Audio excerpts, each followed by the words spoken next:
Hello, dear students. Today we are going to learn and understand chapter number 5 Inside the Atom from 8th Standard General Science.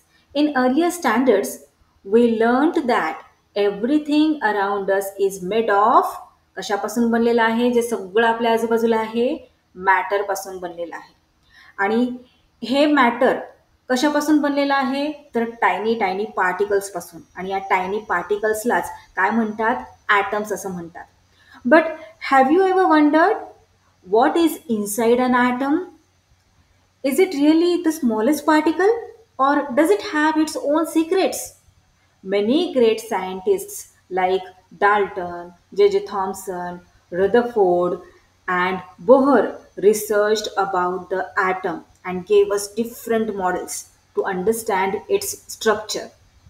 In this chapter, we will explore the fantastic world inside the atom, learn about the scientists' discoveries, as well as in this video, we will also discuss some important questions that will help you in your exam. हे पहा textbook मध्ये first क्वेश्चनच आपल्याला विचारलेला आहे की what is made by matter. Second question विचारलेला आहे what is an atom. Atom म्हणजे काय. त्यानंतर विचारलेला आहे what is the smallest unit of matter. चला तर मग समजून घेऊयात वन बाय वन. मॅटर म्हणजे काय, ॲटम म्हणजे काय आणि मॅटरचं स्मॉलेस्ट युनिट कोणते असते. सांगा बरं मला, मॅटर म्हणजे काय. असं काहीही जे स्पेस ऑक्युपाय करतं, ज्याला मास आहे त्याला आपण मॅटर म्हणत असतो. For example air, water, tree, your notebook, your book, table. असं काहीही, अशी कोणतीही वस्तू की जे स्पेस ऑक्युपाय करतं, ज्याला मास आहे त्याला आपण मॅटर असं म्हणतो. ओके नाही. आता इथे आपण काही एक्झाम्पल्स घेऊयात. फॉर एक्झाम्पल वॉटर घेऊयात. वॉटर हे मॅटर आहे का. आता इथे आपण काय करूयात, एक रिकामा ग्लास घेऊयात, त्याचं वजन करूयात आणि एक भरलेला ग्लास घेऊयात, पाण्याने भरलेला ग्लास, त्याचं वजन करूयात. सांगा बरं मला कोणाचं वजन जास्त आहे. तर पाण्याने भरलेल्या ग्लासचे वजन जास्त आहे. याचाच अर्थ पाण्याला काय आहे, मास आहे किंवा वेट आहे असं आपण म्हणू शकतो. आता या भरलेल्या ग्लासमध्ये आणखी तुम्ही काही टाकू शकता का. तर नाही, कारण हा ऑलरेडी पाण्याने भरलेला ग्लास आहे. याचाच अर्थ पाण्याला स्पेस लागतीये, हो ना. So water occupies space and has mass. So water is matter. आता आणखी काही एक्झाम्पल्स घेऊयात. आपण म्हटलं एअर, एअर मॅटर आहे. मग चला समजून घेऊयात एक्झाम्पल थ्रू की एअर मॅटर आहे का. एक एम्प्टी बलून घेऊयात त्यासाठी आणि त्याचं वेट करूया. आता या बलून मध्ये हवा भरूयात आणि हवा भरलेल्या बलूनचं वेट करूयात. पहा बरं, हवा भरलेल्या बलूनचं वेट जास्त आहे एम्प्टी बलून पेक्षा. याचाच अर्थ काय की हवेला, एअरला काय आहे, मास आहे. आणि आता जरा पहा बरं, इथे हा जो रिकामा बलून आहे, एम्प्टी बलून आहे, त्याला किती जागा लागतीये आणि एअरने भरलेला हा जो बलून आहे त्याला किती जागा लागतीये. अर्थात हा जो एअर फिल केलेला बलून आहे त्याला जास्त जागा लागतीये. याचाच अर्थ काय की air occupies space and has mass. So air is a matter. आता आणखी एक एक्झाम्पल घेऊयात. इथे हा टेबल आहे, या टेबलला उचला, तुम्हाला वजन जाणवतं की नाही. याचा अर्थ काय की टेबलला मास आहे. आता हा टेबल काही जागा ऑक्युपाय करतोय, हो ना. आता याच जागेवर आपण असाच दुसरा टेबल ठेवू शकतो का. नाही. याचाच अर्थ टेबल सुद्धा काय आहे, मॅटर आहे. आता मॅटर म्हणजे काय हे तुम्हाला कळालं, पण हे मॅटर बनतं कशापासून. तर हे मॅटर बनतं वेगवेगळ्या मॉलिक्युल्सने. Matter is made of molecules. आणि हे मॉलिक्युल्स म्हणजे काय, हे कशाने बनलेले असतात. तर मॉलिक्युल्स बनलेले असतात ॲटम्सने. आता हेच समजून घेण्यासाठी आपण आणखी एक एक्झाम्पल घेऊयात चॉकचे. तुम्ही फॅमिलियर आहात चॉक बरोबर. ब्लॅकबोर्डवर तुम्ही राईट करता चॉकने, तुमची टीचर राईट करत असते आणि तुमच्यापैकी बऱ्याच जणांनी चॉकचे खूप छोटे छोटे छोटे छोटे तुकडेही केले असतील आणि काही जणांनी तर त्या चॉकला इतकं क्रश केलं असेल की एकदम फाईन पावडर तयार होते त्या चॉकची. मग फाईन पावडर तयार झाल्यानंतर त्या पावडरचा जो एक कण असतो त्या कणाला आणखी तुम्ही डिवाइड करू शकता का, आणखी त्यापासून बारीक बारीक तुकडे करू शकता का. नाही करू शकत. मग तो जो एक कण असतो पावडर मधला तो काय आहे, ॲटम आहे. आलं लक्षात. आणि त्या ॲटमला आपण डिवाइड करू शकत नाही. ॲटम्स पासून मॉलिक्युल्स तयार होतात, मॉलिक्युल्स पासून मॅटर तयार होत असतं. मग आता हा जो स्मॉलेस्ट पार्टिकल आहे ॲटम, त्याबद्दल आपण या लेसन मध्ये अभ्यास करणार आहोत. वेगवेगळ्या शास्त्रज्ञांनी या ॲटम बद्दल खूप सारा रिसर्च केलेला आहे. सगळ्यात आधी इंडियन फिलॉसॉफर कनाद यांनी 6th सेंचुरी BC मध्ये काय म्हटलेलं आहे, या ॲटमला परमाणू म्हटलेलं आहे. He stated that there is a limit to divide matter into small particles. The indivisible particles that continue matter were named by Kanad Muni as Parmanu, meaning the smallest particles. He also stated that Parmanu is indestructible. काय म्हणतात Indian philosopher Kanad की मॅटरचा जो smallest particle आहे तो इनडिव्हिजिबल आहे. चॉकच्या example मध्ये आपण पाहिलं, चॉकची फाईन पावडर केल्यानंतर त्याचा जो एक कण असतो त्या एका कणाला आणखी आपण डिवाइड करू शकतो का, तर नाही. मग त्याला काय म्हटलेलं आहे, कनाद यांनी परमाणू म्हटलेला आहे. त्याचबरोबर ते असंही म्हणतात की हा जो परमाणू आहे तो इनडिस्ट्रक्टिबल आहे, म्हणजेच अनाशवंत आहे, त्याचा नाश होत नाही. त्यानंतर आले ग्रीक फिलॉसॉफर डेमोक्रिटस. काय म्हणतात, 5th सेंचुरी मध्ये आले हे, 5th सेंचुरी BC मध्ये. डेमोक्रिटस म्हणतात जे कनाद यांनी म्हटलेलं आहे तेच डेमोक्रिटस सुद्धा म्हणतात, फक्त त्यांनी हा जो परमाणू, ज्याला परमाणू नाव दिलं स्मॉलेस्ट पार्टिकलला मॅटरच्या, त्याला ग्रीक फिलॉसॉफर यांनी ॲटम असं नाव दिलं. त्यानंतर डाल्टन्स ॲटॉमिक थिअरी आपल्याला टेक्स्टबुक मध्ये दिलेली आहे. 1803 मध्ये डाल्टन यांनी ॲटॉमिक थिअरी आपल्या समोर मांडली. ते काय म्हणतात, matter is made of atoms and atoms are indivisible and indestructible. 6th century BC मध्ये आपले इंडियन फिलॉसॉफर कनाद यांनी जे म्हटलं की मॅटरचा स्मॉलेस्ट पार्टिकल काय आहे, परमाणू आहे. परमाणू असं नाव दिलं त्यांनी. आणि ते काय म्हणाले, परमाणू हा इनडिव्हिजिबल आहे, इनडिस्ट्रक्टिबल आहे. हे त्यांनी कधी म्हटलं, 6th सेंचुरी BC मध्ये म्हटलं. त्यानंतर 5th सेंचुरी BC मध्ये आले ग्रीक फिलॉसॉफर डेमोक्रिटस, त्यांनी या परमाणूला ॲटम असं नाव दिलं. पुढे जाऊन आता 1803 मध्ये कोण आलं, तर जॉन डाल्टन आले. ते काय म्हणाले, सेम जे आपले कनाद म्हणाले की ॲटम हा इनडिव्हिजिबल आहे, इनडिस्ट्रक्टिबल आहे. पुढे काय म्हणतात ते, all atom of an element are alike. एलिमेंटचा, एका एलिमेंट मधले जे ॲटम्स आहेत ते एकसारखे असतात. While different element have different item.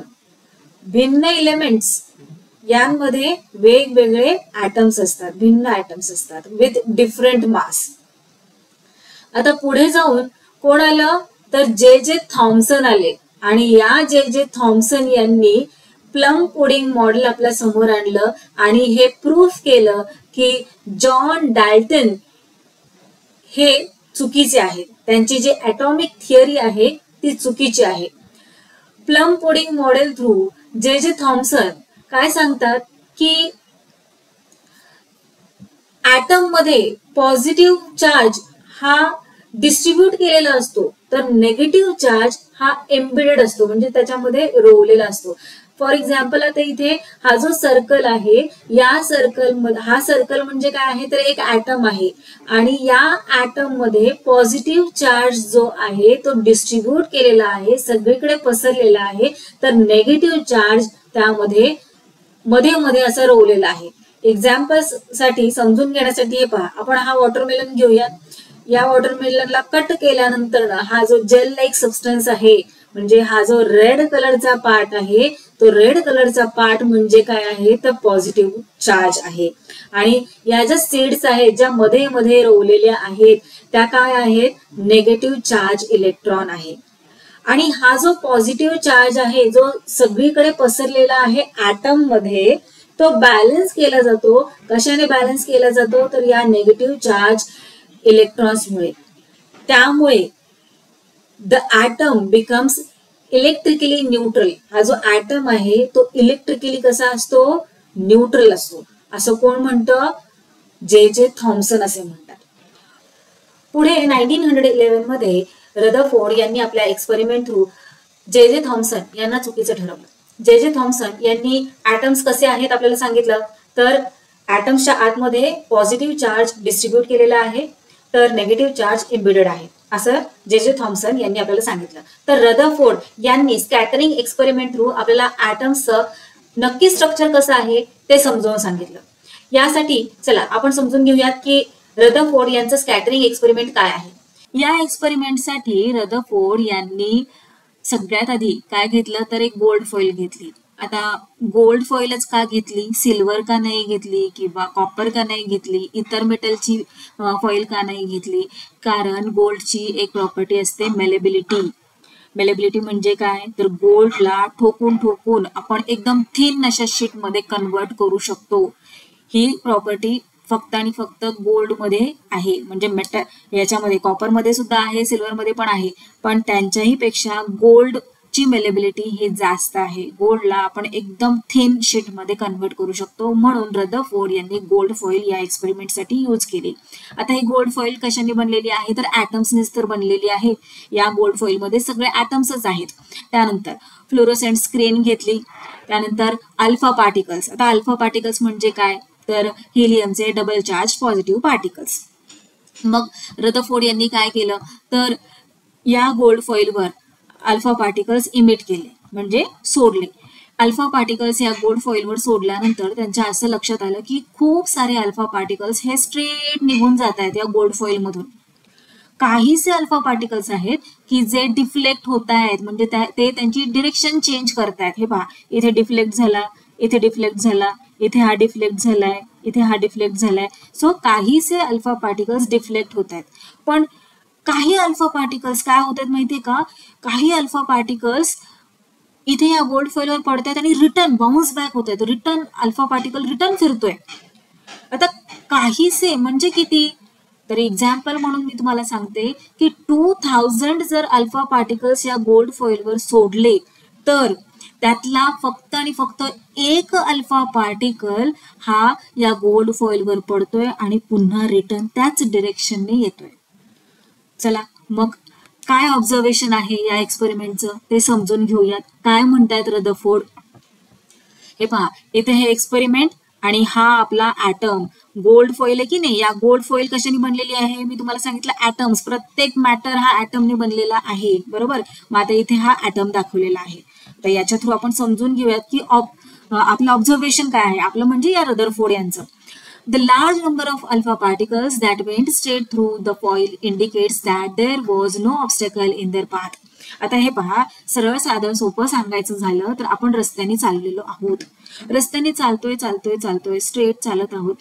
पण आपल्या वाटेमध्ये जर भला मोठा दगड आला तर आपण काय करू, आपण थोडंसं क्रॉस होतो आणि मग निघून जातो, ओके नाही. पण जर आपल्या वाटेमध्ये कोणताही प्रकारचा दगड आला नाही, कोणताही अडथळा आला नाही तर आपण स्ट्रेट निघून जातो, बरोबर.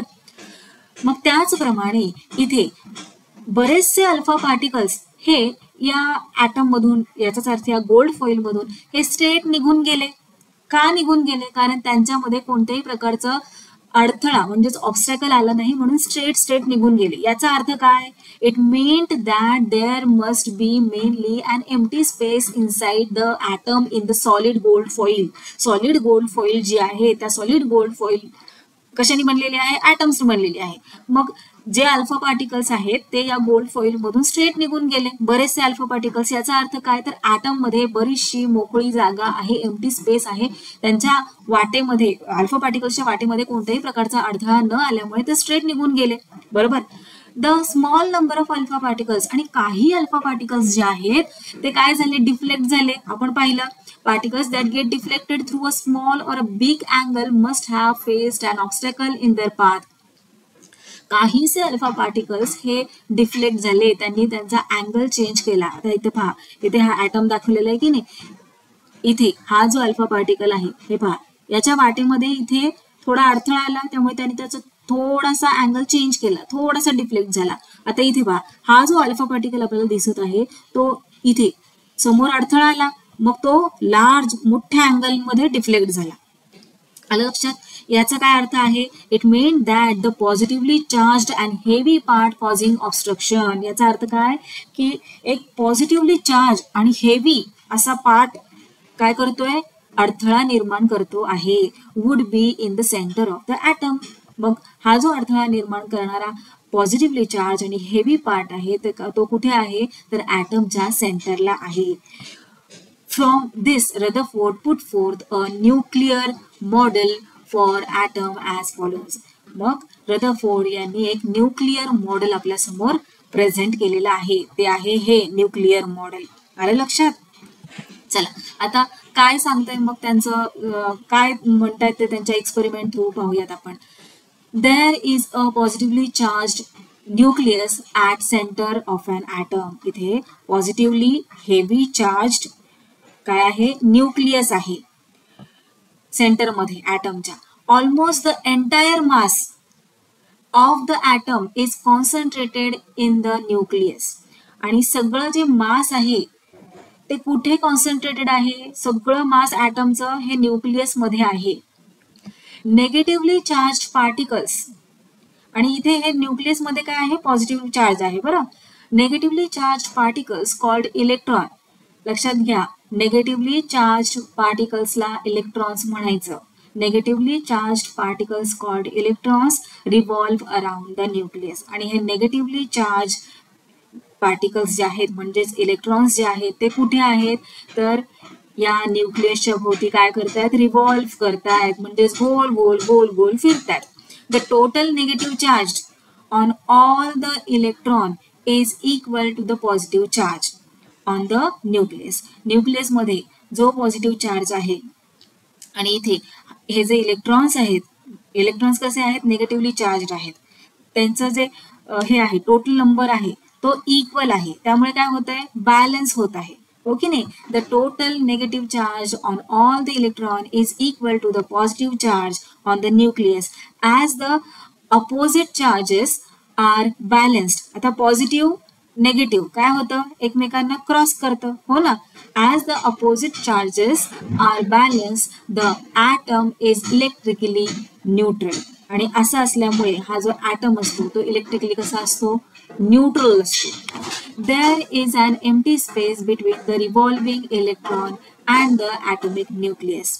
आता फिफ्थ मध्ये काय सांगता येते की there is an empty space between the revolving electron and the atomic nucleus. इथे हे जे नेगेटिव्हली चार्ज इलेक्ट्रॉन्स आहेत त्यांच्यामध्ये आणि या न्यूक्लियसमध्ये काय आहे एम्प्टी स्पेस आहे. आपल्याला कशामुळे कळालेलं आहे तर रदरफोर्डच्या स्कॅटरिंग एक्सपेरिमेंटमुळे आपल्याला कळालेलं आहे. चला आता तुमच्या एक्सरसाइज मध्ये फर्स्ट क्वेश्चन काय दिलेला आहे what is the difference in the atomic models of Thomson and Rutherford. Thomson आणि रदरफोर्ड या दोघांचंही आपण ॲटॉमिक मॉडेल अभ्यासलं. मग त्या दोघांच्याही ॲटॉमिक मॉडेलमध्ये काय काय डिफरन्सेस आहेत ते आपण आन्सर फार इझिली राईट करू शकतो हो की नाही. जे जे थॉम्सन यांचं ॲटॉमिक मॉडेल काय सांगतं. According to Thomson's atomic model the negatively charged electrons are impeded in a gel of positive charge.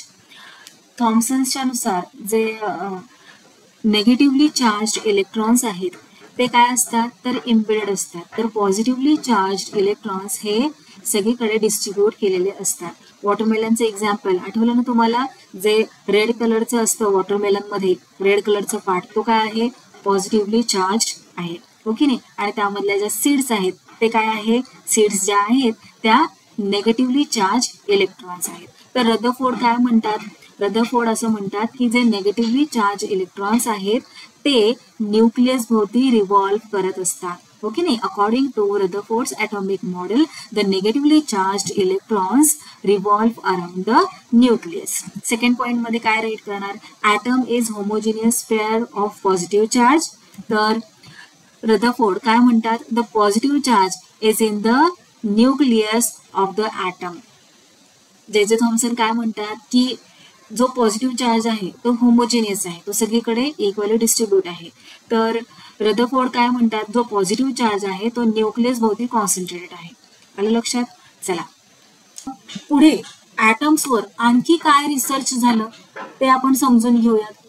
Rutherford काय म्हणाले की पॉझिटिव्ह चार्ज कुठे आहे न्यूक्लियस मध्ये आहे. तर जो नेगेटिव्ह चार्ज इलेक्ट्रॉन्स आहे ते या न्यूक्लियस भोवती रिव्हॉल्व करत असतात. पण फिजिक्सचा एक लॉ आहे की जे रिव्हॉल्व करतात एका विशिष्ट ऑर्बिट भोवती त्यांची एनर्जी ही हळूहळू हळूहळू डिक्रीज होत असते. मग जर हे इलेक्ट्रॉन्स या न्यूक्लियस भोवती रिव्हॉल्व करतायत तर रिव्हॉल्व करत त्यांची जी एनर्जी आहे ती डिक्रीज होत जाणार आणि डिक्रीज होत काय होणार, एकदम संपुष्टात येऊन ते न्यूक्लियसमध्ये समाविष्ट होऊन जाणार, हो की नाही. मग याचा अर्थ काय होणार की जे ऍटम्स आहेत ते अनस्टेबल आहेत, पण ऍटम्स तर स्टेबल आहे, हे प्रूव्ह झालेलं आहे. मग नेल्स बोर काय म्हणतात की रदरफोर्डचं हे जे ऍटॉमिक मॉडेल आहे त्यामध्ये ड्रॉबॅक्स आहेत, काही ड्रॉबॅक्स आहेत आणि ते ड्रॉबॅक्स नील बोहर यांनी शोधून काढले. चला तर मग पाहूयात नील बोहर हे काय सांगतायत. Postulates stated by Niels Bohr to overcome the drawbacks of Rutherford's model. Postulates म्हणजे काय, स्टेटमेंट्स. आता बोर यांनी काय स्टेटमेंट्स दिले ऍटम्स बद्दल ते आपण समजून घेऊयात. Electrons revolve around the nucleus in stable orbit without the emission of radiant energy. इथे जे इलेक्ट्रॉन्स आहेत ते न्यूक्लियस भोवती रिव्हॉल्व तर होत आहेत, पण एका स्पेशल ऑर्बिट वरून रिव्हॉल्व होत आहेत आणि या ऑर्बिट वरून रिव्हॉल्व होते वेळी ते नाही कोणाला एनर्जी देत आहेत, नाही कोणाकडून एनर्जी घेत आहेत. आलं लक्षात. So electrons revolve around the nucleus in stable orbits without the emission of radiant energy. Each orbit has a definite energy. प्रत्येक ऑर्बिटची स्वतःची अशी एनर्जी आहे and is called an energy shell or energy level. ज्या orbit वरून हे electrons revolve होत आहेत त्या ऑर्बिट्सला काय म्हणतात, एनर्जी शेल किंवा एनर्जी लेवल असं म्हणतात. सेकंड पॉस्ट्युलेट मध्ये काय म्हणतात Bohr, an orbit or energy level is designated as KLM and N shells. इथे पहा, इथे ॲटॉमिक मॉडेल आहे बोरचे, स्टेबल ऑर्बिट ॲटॉमिक मॉडेल. या ॲटॉमिक मॉडेलमध्ये तुम्हाला दिसतंय हे ऑर्बिट्स आहेत. हे आहे K ऑर्बिट, त्यानंतरनं सेकंड आहे L ऑर्बिट, त्यानंतरनं थर्ड आहे M ऑर्बिट आणि फोर्थ आहे N ऑर्बिट. मग जे हे एनर्जी लेवल आहे किंवा एनर्जी शेल आहेत यांना बोर यांनी नाव दिलेलं आहे, K shell, L shell, M shell, N shell. When the electron is in the lowest energy level, जेव्हा इलेक्ट्रॉन हा लोएस्ट एनर्जी लेवल मध्ये असतो तेव्हा it is said to be in the ground state. आता इथे K शेल जे आहे ना, या ऑर्बिटची जी एनर्जी लेवल आहे ती सगळ्यात कमी आहे. जे इथे न्यूक्लियसच्या अगदी जवळ जे ऑर्बिट आहे K शेलचं त्याची एनर्जी लेवल सगळ्यात कमी असते, त्याला काय म्हणतात, ग्राउंड स्टेट म्हणतात. त्यानंतर ना L शेलची K शेलपेक्षा थोडीशी जास्त असते, M ची L पेक्षा थोडीशी जास्त असते आणि N शेलची M पेक्षा थोडीशी जास्त असते energy level. And electron emits or absorbs energy when it jumps from one orbit or energy level to another.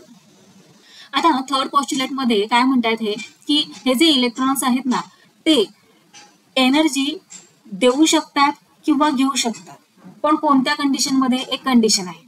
कधी हे इलेक्ट्रॉन्स एनर्जी देऊ शकतात किंवा घेऊ शकतात, इमिट करू शकतात किंवा ऍब्झॉर्ब करू शकतात, तेव्हा जेव्हा हे जे इलेक्ट्रॉन्स आहेत ते एका ऑर्बिट वरून दुसऱ्या ऑर्बिटवर जम्प करतील तेव्हाच.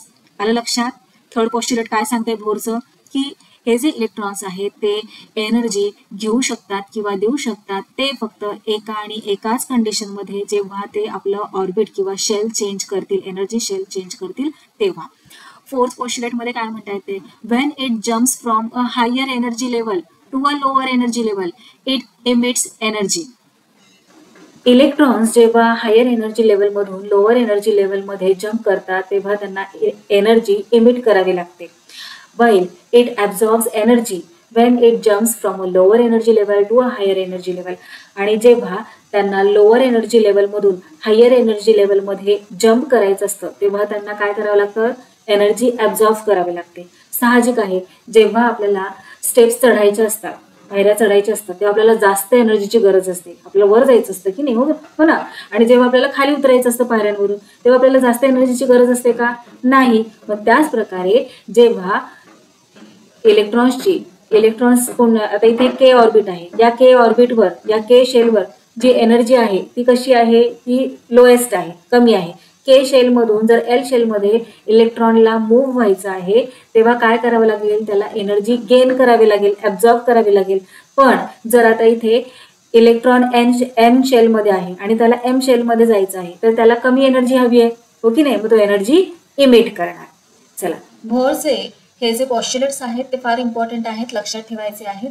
हे पहा मुलांनो, आपला हा चॅप्टर इनसाइड द ॲटम खूप इम्पॉर्टंट आहे. तुम्ही क्लास 9-10 मध्ये जाल तेव्हा सुद्धा तुम्हाला हा चॅप्टर असणार आहे. काही गोष्टी या चॅप्टरमध्ये ऍड होत जातील, पण ॲज इट इज तुम्हाला या सगळ्या गोष्टी, हे जे बेसिक नॉलेज आहे ते तुम्हाला असणार आहे क्लास 9 मध्ये, 10 मध्ये, इव्हन तुम्ही क्लास 12 मध्ये जाल तेव्हा सुद्धा तुम्हाला ॲटम्स वर चॅप्टर्स असणार आहेत. त्यामुळे तुमच्या या ज्या बेसिक कन्सेप्ट आहेत त्या क्लिअर करून घ्या.